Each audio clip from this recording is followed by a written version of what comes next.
ধন্যবাদ অধ্যক্ষ মহোদয়। আপনি আমাকে এই বিলের উপরে রিপ্লাইতে বলার সুযোগ করে দিয়েছেন। আমি প্রথমেই শ্রদ্ধা জানাবো আজকে আবির্ভাব দিবস, যাকে বাংলার বাঘ বলা হতো, আশুতোষ মুখোপাধ্যায়কে। আমরা একটু আগেই লবিতে পুষ্পার্ঘ্য নিবেদন করেছি। আমি মাননীয় মন্ত্রী তথা বিধায়ক অরূপ দাসের বক্তব্যের সময় আপনার অনুমতি নিয়ে কয়েক সেকেন্ডের জন্য ইন্টারভেনশন বা দৃষ্টি আকর্ষণ করেছিলাম যে এই দুটো গুরুত্বপূর্ণ বিলের কেন প্রয়োজনীয়তা, তার কতগুলো চাক্ষুষ উদাহরণ আজকে বিধানসভার দর্শক গ্যালারিতে আমি দেখতে পাচ্ছি। ডায়মন্ড হারবার জেলার খরদুনহোলা গ্রামের রাজু সামন্ত, যাকে খুন করা হয়েছে, তার পরিবার গ্যালারিতে। মুর্শিদাবাদ জেলার ধুলিয়ান জাফরাবাদের হরগোবিন্দ দাস এবং চন্দন দাসের পরিবার দর্শক গ্যালারিতে। 2021-এ আমাকে ভোট দেওয়ার অপরাধে চিল্লগ্রামের দেবব্রত মাইতি, নন্দীগ্রামের এবং সোনাচূড়ার মনসা বাজার রথিবালা আড়ি তফসিলি মা, সেই পরিবারগুলি আজকে গ্যালারিতে বসে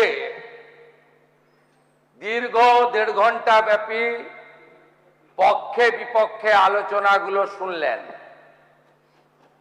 এই বিল আনার কারণ, শক্তপোক্ত করার কারণ, এই ঘটনাগুলি বিগত দিনের সরকার তৎকালীন সিআরপিসি আইপিসিতে যদি ব্যবস্থা নিতেন, কোনটা রাজনীতি, কোনটা ক্রাইম, কোনটা সংবিধানের মন্ত্রগুপ্তির শপথ নেওয়ার পরে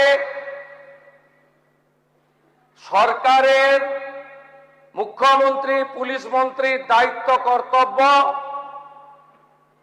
আর কোনটা ভোট ব্যাংকের রাজনীতি, ক্ষমতায় থাকার রাজনীতি, ভোটের পাটিগণিতের হিসাব, এই দুয়ের মধ্যে যদি ভাগ রাখতেন, আজকে এই অবস্থা পশ্চিমবঙ্গে হতো না। তার সবচেয়ে বড় খেসারত আপনারা দিয়েছেন। আপনারা দিয়েছেন মানে আপনাদের দল এইভাবে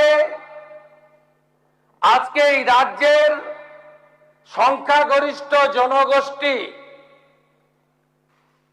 তারা আপনাদেরকে বর্জন করেছে ইভিএম এ। আপনারা হেরেছেন। শুধু হারা নয়, আমাদের মাটিগাড়া নকশালবাড়ি 1,04,000, ইংলিশ বাজার 1,00,000 ডাবগ্রাম ফুলবাড়ি 1,00,000-এর কাছাকাছি। শুধু তাই নয়, ভবানীপুরে ওয়ার্ড নাম্বার 77, আপনাদের বিশেষ ভোটার অধ্যুষিত ওয়ার্ড, একটা ওয়ার্ডে মাইনাস করলেন 19,000, তাকে কাউন্টার করলো 82 নম্বর ওয়ার্ড, একটা ওয়ার্ডে আপনি হারলেন 14,500।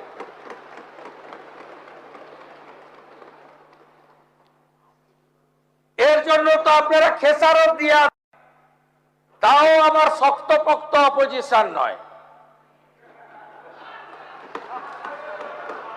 কেউ বেরোচ্ছেন, কেউ জামা ধরে টানছেন, কেউ বলছেন আমি তৃণমূল, আরেকজন বলছেন না ওরা তো ল্যাম্প পোস্ট।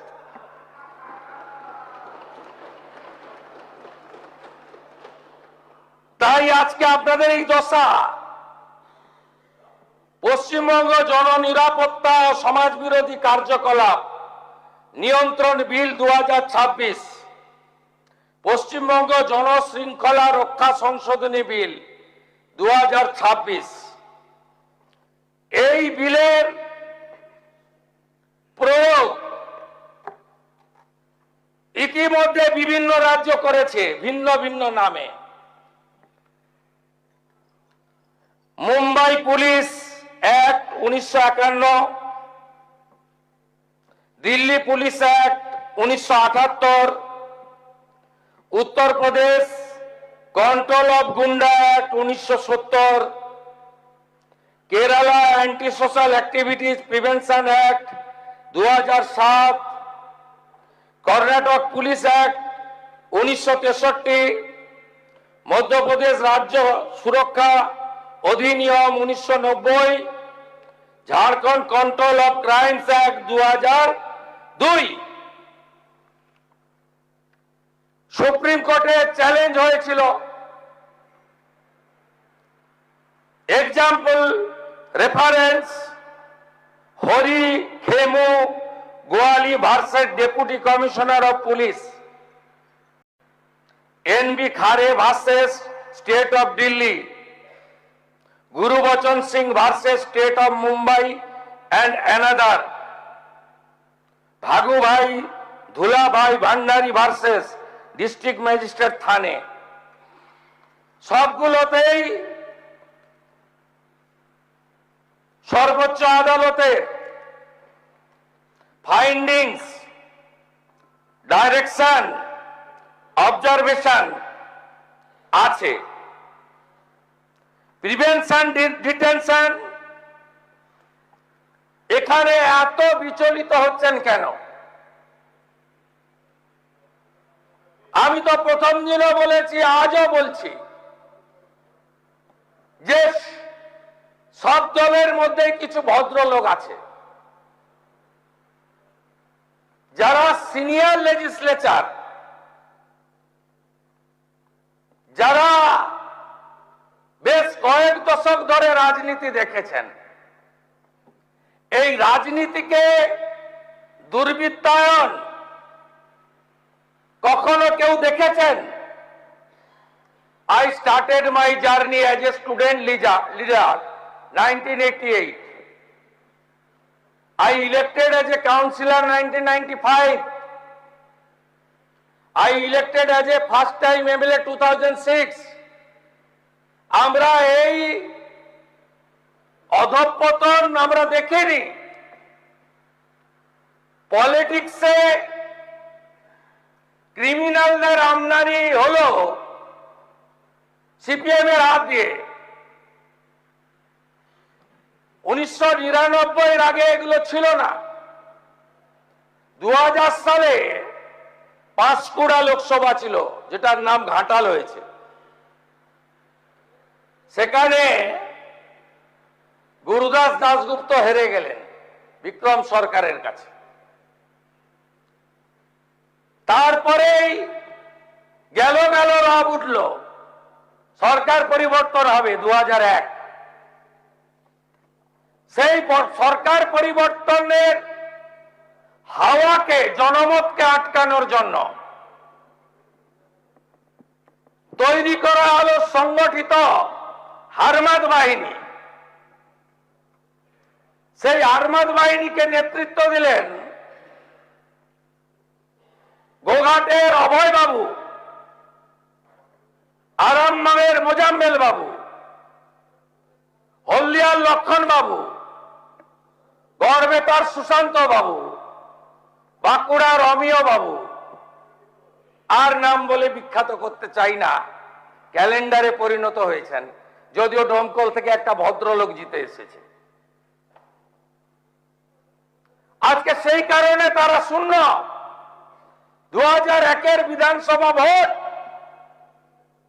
রাজনীতিতে দুর্বৃত্তায়নের প্রথম প্রকাশ। তারপরে পরে রাজনৈতিক দুর্বৃত্তায়ন হয়েছে এই রাজ্যে। কিন্তু গোষ্ঠী সংঘর্ষ, ধর্মীয় উৎসবে হামলা, সাম্প্রদায়িক উস্কানি, ভুল বুঝিয়ে একটি সম্প্রদায়কে রাস্তায় নামিয়ে আমি তোমাদেরই লোক এইটা প্রমাণ করতে গিয়ে এই রাজ্যে 2019 সাল থেকে যে ঘটনাগুলো পরপর ঘটেছে, যার খেসারত এই রাজ্যের একটা সময় কাস্তে আতুড়ি তাড়াতে ভোট দেওয়া হরগোবিন্দ দাসের পরিবারকে দিতে হয়েছে, যার খেসারত সরকারি সম্পত্তি, রেলপথ, রাজপথ, রাজ্য সড়ক, সরকারি অফিস, ব্যক্তিগত ব্যবসা কেন্দ্র, আবাসস্থল, সব জায়গা ধ্বংসস্তূপে পরিণত হয়েছে। 2019 সিটিজেনশিপ অ্যামেন্ডমেন্ট অ্যাক্ট, সিএএ আইন লাগু, আইন কার্যকর, 1,21,000 পিটিশন, 19,000 নাগরিকত্বের সার্টিফিকেট। আগে সরকার কি করলো শুনুন। আগে সরকারে একজন মন্ত্রী ছিল যিনি মন্তেশ্বরে হেরেছেন সৈকত পাঁজার কাছে। তিনি তার রাজনৈতিক পরিচয়ের বাইরে তিনি একজন ধর্মীয় নেতা। তার ধর্ম প্রতিষ্ঠানে অনেক বেসরকারি মাদ্রাসা আছে। প্রথম বর্ধমানে ওই ছোট নিষ্পাপ বাচ্চাগুলোকে নামালেন ধর্মীয় পোশাক পরিয়ে, বলেন এ তো সিএ নয়, এটা এনআরসি, নাগরিকত্ব কেড়ে নেওয়া হবে। এইটা দেখার পরে তৎকালীন মুখ্যমন্ত্রী তিনি বললেন কে কে ছি ছি। তিনি প্রথম মিছিল করলেন। ওটা ভারতে কোথাও অশান্তি হয়নি। সিটির মোড় থেকে শ্যামবাজার 5 মাথার মোড়, অর্থাৎ আগুনটা লাগালেন, ওই আগুনে বাংলা জ্বলল। একটু আগেই প্রসূনবাবু বলছিলেন চাঁচলের শামসি রেল লাইন উপড়ে দিয়েছিল। রেলে কি শুধু হিন্দু চড়ে, মুসলমান চড়ে না? ওই লাইনগুলো তো গনি খান চৌধুরী পেতে দিয়ে গেছিলেন। শামসির রেল লাইন উপড়ালেন। ভরত জাওয়ার বসে আছে বেলডাঙ্গা, তখন চেয়ারম্যান বেলডাঙ্গার স্টেশন জ্বলল, 500 হকারের দোকান পুড়ল। ঔরঙ্গাবাদে কালী মন্দির, নিমতিতাতে লাইন দিয়ে 68টা দোকান লুট পুড়ানো, রেজিনগরের স্টেশনে আগুন, নবান্ন থেকে একটু দূরে সাঁতরাগাছিতে 37টা বাস পুড়ল, 22টা সরকারি বাস। আমি পরিবহন মন্ত্রী, মন্ত্রগুপ্তির শপথ ছিল, বলবো না। ফোন করলাম, সরকারি বাস জ্বলছে, বলছেন না কিছু করা যাবে না। আমি পুলিশকে বলেছি ওদের সঙ্গে কথা বলতে, যাতে রাস্তাটা পরিষ্কার হয়।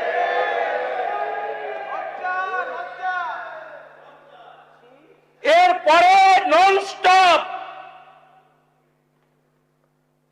নুপুর শর্মার বিতর্কিত মন্তব্য, তার বিরুদ্ধে ব্যবস্থা নিল রাজনৈতিক দল। গোটা হাওড়া জেলা অবরুদ্ধ করলেন 36 ঘন্টা। প্রসূতি মা ধুলাগড় টোল প্লাজার পাশে একজনের বাড়িতে কাপড় ঘিরে প্রসূতি মার সেবা দিল গ্রামের লোক। 36 ঘন্টা জাতীয় সড়ক বন্ধ। উলবেড়িয়ার মনসাতলা বিজেপির 3 তলা পার্টি অফিস দাউ দাউ করে জ্বালালেন। বেতুয়া ডহরি, নাকাশিপাড়া সব রেল লাইন ভেঙে পুড়িয়ে দিলেন। শক্তিপুর, বহরমপুর কি করেননি বলুন? করমন্ডল এক্সপ্রেস রুগী ভর্তি, রুগীর পেশেন্ট পার্টি ভর্তি, উলবেড়িয়াতে দাঁড় করিয়ে এত বড় বড় পাথর। আর কত লম্বা ইতিহাস বলবো?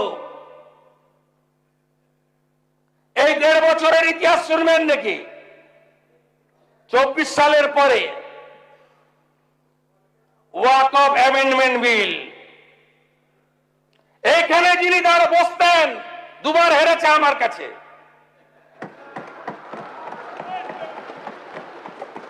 উনি বলেছিলেন আমার প্রাণ থাকতে আমি ওয়াকফ অ্যামেন্ডমেন্ট বিল কার্যকর করতে দেব না। আর উনি উম্মিদ পোর্টাল চালু করে দিয়ে 17,000 ওয়াকফ কমিটিকে পোর্টালে আপলোড করার সুযোগ দেননি। সব খাস হয়ে গেছে। 2 হাত ভরে ভোট দেন তো। ওয়াকফ অ্যামেন্ডমেন্ট বিল মোথাবাড়ি জ্বালিয়ে দিলেন, ভেঙে দিলেন, লুট করলেন। লাইন দিয়ে 81টা দোকান। আমি হাইকোর্টে গিয়ে লড়াই করে 12 দিন পরে ঢুকলাম। এটা সরকার, আগের সরকার এটা ছিল। 3টে হিন্দুর দোকান লুট করলেন, পাশে 2টো মুসলমান দোকান ছাড়লেন, আবার পরপর 5টা হিন্দুর দোকান করলেন। এটা রাজনীতি। শক্ত হাতে ধরতেন, আধা সেনা চাইতেন, ক্ষতিপূরণ দিতেন। গুন্ডারা এই জিনিস করতে পারত না। বাড়তে বাড়তে বাড়তে এই যে নওদার এমএলএ যে ভাষায় কথা বলে, এটা আপনাদের পাপের ফল। বলছে 4700 জেল, তাই নাকি? আপনাকে কেমন সবক শিখাতে হয় এই সরকারের মুখ্যমন্ত্রী শেখাবে।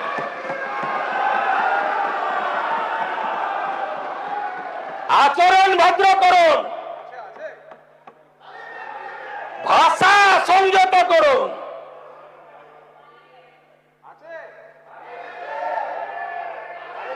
ধুলিয়ান শামসেরগঞ্জের এমএলএ আছেন। 10টা গ্রাম, জাফরাবাদ, দত্তাবাদ। আরে নুন রাখার বাটি রাখেননি। এরা কারা? কোত্থেকে এসেছিল?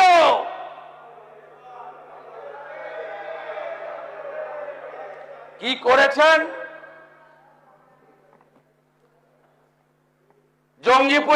সুতিতে গেছেন মুখ্যমন্ত্রী, একটা পুলিশে কাজ করে বেলডাঙ্গা থানায়, তাকে দিয়ে কিছু লোককে ডাকিয়ে এনেছেন, 2 লাখ টাকার ক্ষতিপূরণ দিয়েছেন। আরে এক একটা বাড়িতে 40 লাখ 50 লক্ষ টাকার ক্ষতি হয়েছে। ধুলিয়ানে বড় বড় দোকান, motorcycle showroom, Apple shop, shopping mall, 1.5 কোটি 2 কোটি টাকা করে প্রপার্টি নষ্ট হয়েছে। কি করেছেন আপনারা? আদায় করে দিতে পেরেছেন? একজনও ক্ষতিপূরণ পেয়েছে? কতবার ভুল পথে পরিচালিত করেছেন মুসলিম সম্প্রদায়ের মানুষদের, কতবার ব্যবহার করেছেন রেডিক্যাল শক্তিকে। আপনাদের ফরাক্কার প্রাক্তন এমএলএ ব্যান অর্গানাইজেশন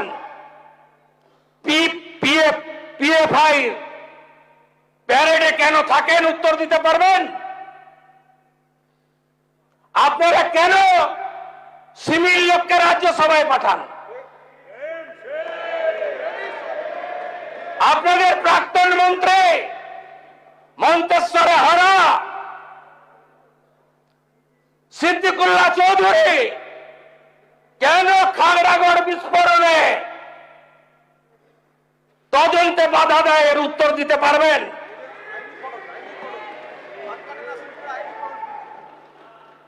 আমরা এই আইন এনেছি, কোথায় কোথায় ফাঁক ছিল অপপ্রয়োগ করব না, নিশ্চিন্ত থাকুন। সমর মুখার্জির বিরুদ্ধে এই আইন প্রয়োগ হবে না, নিশ্চিন্ত থাকুন। ছিল ভদ্রলোকরা, এই অবস্থা আমি মালদা মুর্শিদাবাদে দেখিনি, উত্তর দিনাজপুরে। আমি কখনোই গোলাম ইয়াজদানিকে খারাপ লোক বলি না, আমি কখনো জয়নাল আবেদিনকে খারাপ লোক বলি না, আমি কখনো গনি খান চৌধুরীকে ভালো ছাড়া খারাপ বলি না, আমি কখনো হাবিবুর রহমান সাহেব, আব্দুল সাত্তার সাহেব, নুরুল ইসলাম চৌধুরী সাহেব এদের বিরুদ্ধে বলি না, বলবো না। কাদের হাতে গেছে? কোন শক্তির হাতে আপনারা পাঠিয়ে দিয়েছেন এই আইন? এই জন্যই প্রয়োজন। কেন প্রয়োজন? দাঙ্গা, বেআইনি সমাবেশ, হিংসাত্মক বিক্ষোভ, আইন শৃঙ্খলা ভঙ্গের অন্যান্য ঘটনায় সরকারি ও বেসরকারি সম্পত্তি সুরক্ষা নিশ্চিত করা রাষ্ট্রের একটি গুরুত্বপূর্ণ দায়িত্ব। প্রচলিত ফৌজদারি আইনে অপরাধীদের বিচার এবং শাস্তির ব্যবস্থা থাকলেও ক্ষয়ক্ষতি দ্রুত মূল্যায়ন, প্রকৃত দোষীদের কাছ থেকে ক্ষতিপূরণ আদায়ের জন্য কোনো কার্যকর স্বতন্ত্র ব্যবস্থা নেই। আমি দায়িত্ব নেওয়ার পরে দুটো জায়গায় ভাত টিপে দেখেছেন। আসানসোলে ফাঁড়ি ভেঙেছেন, আদায় করেছি ক্ষতিপূরণ, সুদ সহ আদায় করব, 3 গুণ টাকা আদায় করব, ভিটা মাটি বেচে আদায় করব, শুধু জেল খাটাবো না, স্থাবর অস্থাবর সব প্রপার্টি অ্যাটাচমেন্ট করব, খুব দ্রুত অকশন করব, আদায় করব। পার্সার কাছে পুলিশকে ঢিল মেরেছিলেন, রক্ত বেরিয়েছে। আপনি কি ভেবেছেন ধুলিয়ানে পুলিশ শাটারের তলায় ঢুকেছিল? ভেবেছেন এই পুলিশ মন্ত্রী সেই রকম? কালীঘাট থানায় পুলিশ টেবিলের নিচে ঢুকেছিল। আপনি ভেবেছেন ওইটা? আমার দায়িত্ব পুলিশ কর্মীদের নিরাপত্তা দেওয়া। সরকারি বেসরকারি যাই ভাঙুন, 1 ইঞ্চি এগোতে দেব না, একদম নিশ্চিন্ত থাকুন। আর আপনারা যারা সাপারর ফ্যামিলি, গোটা রাজ্যের শুনে রাখুন, যা হয়ে গেছে অতীত, আর কিছু করতে দেব না। যদি করে এই আইনের কঠিন এবং কঠোর প্রয়োগ হবে। সব সময় ভাবেন ধরে কিছুদিন রাখবে, লম্বা বিচার প্রক্রিয়া শেষ হতে হতে ভোট হয়ে যাবে, উইটনেস মরে যাবে, সব এদিক ওদিক করে দেব। এই তো ছিল এতদিনের প্র্যাকটিস। এই প্র্যাকটিস করতে দেব না। বিচার দেব, সম্পত্তি বাজেয়াপ্ত করে ক্ষতিপূরণ আদায় করব এবং যা যা করার দরকার করব। এই আইনে, আগের আইনে অনেক ফাঁক ফোকর ছিল, বর্তমান আইনে ফাঁক ফোকর রাখা হলো না। এবং এই আইন কেবলমাত্র গুন্ডাদের ক্ষেত্রে প্রযোজ্য। গুন্ডামি বন্ধ করে যারা রাজনীতি, সমাজ, ধর্ম, কর্ম করুন, আপনাদের বিরুদ্ধে প্রয়োগ হবে না। আর সবচেয়ে আতঙ্কের জায়গাটা আপনাদের হয়েছে কোথায় জানেন? প্রিভেন্টিং অ্যারেস্ট, তাই তো? 1 বছর পর্যন্ত, তাই তো? সন্দেশখালি আর না, তাই তো? প্রতি ভোটে ভাঙড়ে এত মরে কেন? এবারে প্রথম ভোট, ভাঙড়ে একটাও মৃত্যু নেই। ওখানে তো বিজেপি স্টেক নেই। আমাদের তো 70,000 ভোট আছে। বাকি তো আপনাদের A team, B team, B team, C team, in between. তা আমরা তো ভাঙড়টাকে ছেড়ে দিতে পারতাম। ছেড়ে দিলে যিনি জেলে ছিলেন তিনি এখানে আসতেন, আর এই বিলের যিনি বিরোধিতা করেছেন একটু আগে, তিনি এখানে আসতে পারতেন না।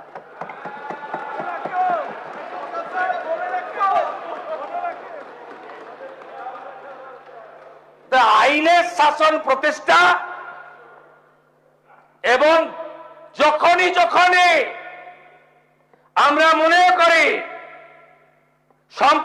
সম্প্রদায়ের মধ্যে বিরোধ তৈরি করা হতে পারে, যেমন নওদার এমএলএ করছে, ওর নির্দিষ্ট এজেন্ডা আছে। বিধানসভা ভোটের আগে করেছেন ধর্মীয় স্থান নিয়ে, এজেন্ডা ছিল 135টা এমএলএ জেতাবেন, মুখ্যমন্ত্রী তৃণমূলের হবে আর উনি উপমুখ্যমন্ত্রী হবেন। অন্য কোথাও খায়নি, নওদা রেজিনগরে খাইয়ে দিয়েছেন। এখনো যেটা শুরু করেছেন, উপনির্বাচনে ছেলেকে 72% মুসলিম অধ্যুষিত রেজিনগর থেকে জেতানোর জন্য করেছেন। এগুলো মনের কথা নয়, আমি জানি। যেভাবে আগের সরকার মুখ্যমন্ত্রীর নেতৃত্বে মুসলিমদের আধুনিক শিক্ষা দেয়নি, পরিযায়ী শ্রমিকদের বড় অংশ মুসলিম, অভাব দরিদ্র সবচেয়ে মুসলিমরা, উন্নয়ন দেননি, কর্মসংস্থান দেননি, কিন্তু প্রয়োজন মতো রাস্তায় নামিয়েছেন। আপনি বলুন তো বুকে হাত দিয়ে, সিএ আর এনআরসি এক কেন রাস্তায় নামিয়ে দিয়েছিলেন? ফল কি, রেজাল্ট কি? হ্যাঁ, 21টা পার করে নিয়েছেন, 21-এর ভোট পার করে নিয়েছেন এনআরসি করে। তো ওটা সিএ ছিল, ওটা নাগরিকত্ব দেওয়ার আইন ছিল, কেড়ে নেওয়ার আইন ছিল না। ওয়াকফ অ্যামেন্ডমেন্ট বিল, রানী রাসমণি রোডে মিছিল, একজন তো এমপি একজন বললেন যেখানেই প্রার্থনা হবে সেখানেই অধিকার জন্মাবে। ও এখন কোন তৃণমূলে আমি জানি না, অরিজিনাল না ভাঙা, কালীঘাট না অন্য কিছু আমি জানি না। আর আগের মুখ্যমন্ত্রী তো বলেইছিলেন আমি বেঁচে থাকতে থাকতে আমি কার্যকর করব না। আর উনি সংখ্যালঘু বিভাগের সচিবকে দিয়ে বলেছিলেন তাড়াতাড়ি আর মাত্র 7 দিন আছে, উম্মিত পোর্টালে নথিভুক্ত করো, নইলে তোমাদের সব ওয়াকফ সম্পত্তি ব্যাহত হলো। আপনি বলুন সিএ আপনার ওয়াকফ অ্যামেন্ডমেন্ট বিলে যে আগুনগুলো লাগিয়েছিলেন পুরো মাইনরিটি বেল্টে, এর লাভ আপনি বলুন, আপনি বলুন এর লাভ কি? আপনি আপনার আমাদের সরকার আসার সময় নয় তার আগেই উম্মিত পোর্টাল চালু করা, ওয়াকফ প্রপার্টিকে ডিজিটালি নথিভুক্তকরণ করা, পেপার জোগাড় করতে বলা, আন্দোলন যদি করতে হয় দিল্লি গিয়ে করো। আর আমিও বলবো এই আইন যদি না মানতে চান তাহলে ইন্ডি জোটের কোন রাজ্যে গিয়ে বিরোধিতা করুন, আমাদের এখানে বিরোধিতা করবেন না।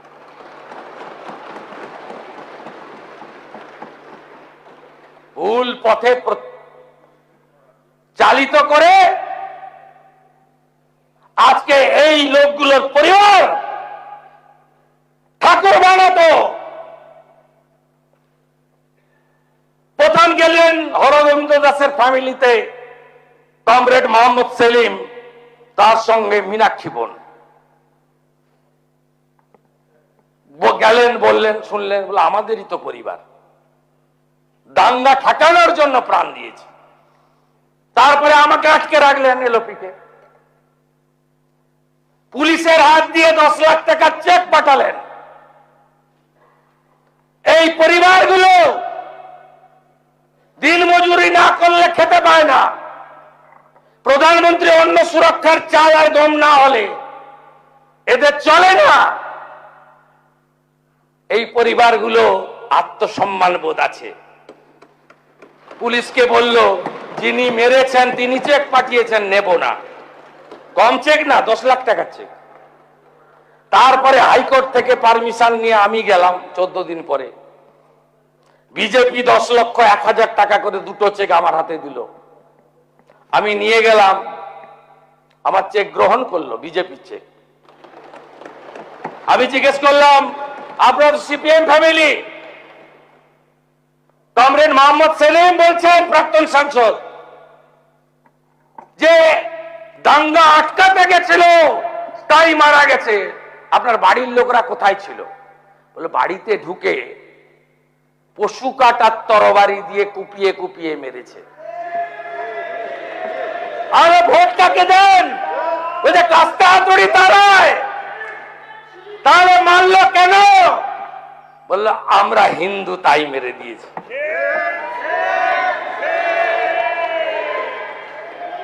এই লোকগুলো 6 মাস 8 মাস জেলে থাকবে, বেরিয়ে আসবে, আবার বুক ফুলিয়ে ঘুরবে, আবার পঞ্চায়েতে লড়বে, আবার ভোট লুট করবে। এই জিনিস বন্ধ করার জন্যই এই আইন।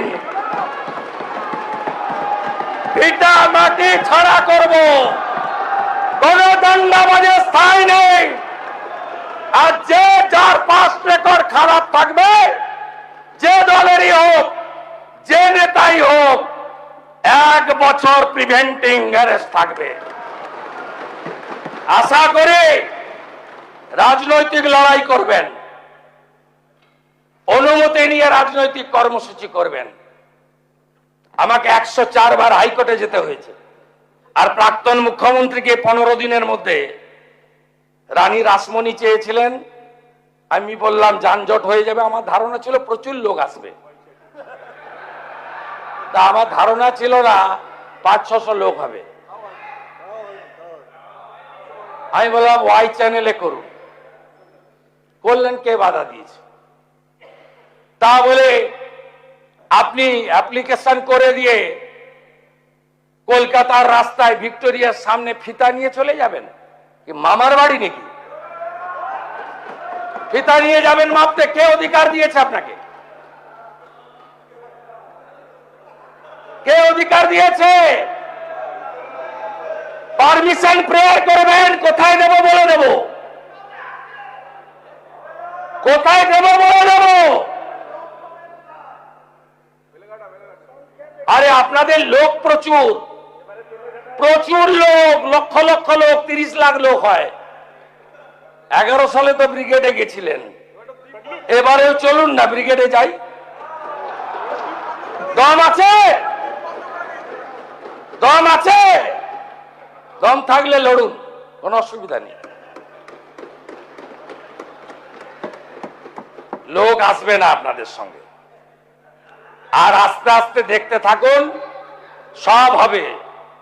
প্রথম তো আইনের শাসন প্রতিষ্ঠা হয়েছে।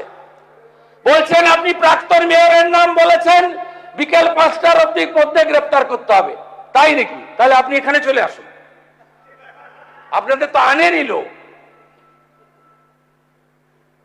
যাকে তোলার তুলেছি। আরেকজন বলছেন কালি তো গেছে, দোয়া তার পেন যায়নি কেন? আরে পেন যদি ফিরা ডাকি হয়, তাহলে দোয়াতটার নাম মমতা ব্যানার্জি। তাহলে কালির সঙ্গে যদি পেনও যায়, তাহলে দোয়াতকেও যেতে হবে। একসঙ্গে সবাইকে যেতে হবে। কিন্তু এই সরকার প্রমাণ ছাড়া কিছু করবে না। জোগাড় করছি, এভিডেন্স থাকলে কাউকেই ছাড়বো না, নিশ্চিন্ত থাকবে। সবাই ভালো থাকবেন, পাস করিয়ে দেন। ভদ্রলোক যারা আছে তাদের উপরে প্রয়োগ হবে না। সমর বাবু, আপনি আবেদন করুন সবাইকে, এই আইন আপনার জন্য নয়, আপনি প্রণব বাবুর সহযোগী, respected our ex president of India. আমরা কোন ভদ্রলোকের বিরুদ্ধে প্রয়োগ করব না। কিন্তু সন্দেশখালীর বেতাজ বাদশাহ, জীবনতলার খুনি, যখন যে দল আসে সেই দলে চলে আসে। এনআইএ তোলার আগে আমাকে 4 বার মেসেজ করেছে, ক্ষমা কি করবেন না? আমি ক্ষমা করার কেউ নই। পুষ্পা বলেছিল ঝুঁকে গানে। অতএব এই একই পরিণতি ওই নয়দার এমএলএটার হবে যদি ভাষা সংযত না করে। ওর একই পরিণতি হবে। ও মমতা ব্যানার্জিকে ডিল করেছে, আমাকে ডিল করেনি, আমাকে ডিল করতে হবে ওকে। এমন রাফুল অ্যাকশন নেব, বুঝতে পারবে আইনের শাসন কাকে বলে। সবাই মিলে পাস করুন গুন্ডা মুক্ত বাংলা।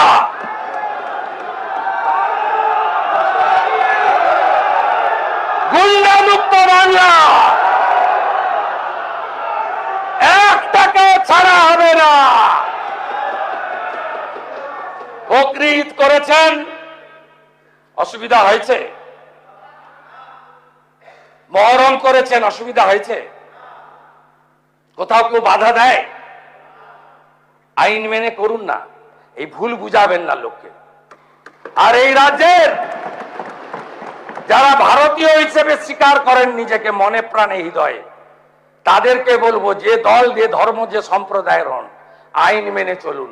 এই সরকার আইনের শাসন প্রতিষ্ঠা করেছে, এটাকে ধরে রাখবে, অন্যায় করবে না। এই আইন কারোর ক্ষেত্রেই রাজনৈতিক প্রতিহিংসার ইনস্ট্রুমেন্ট হিসেবে ব্যবহার হবে না।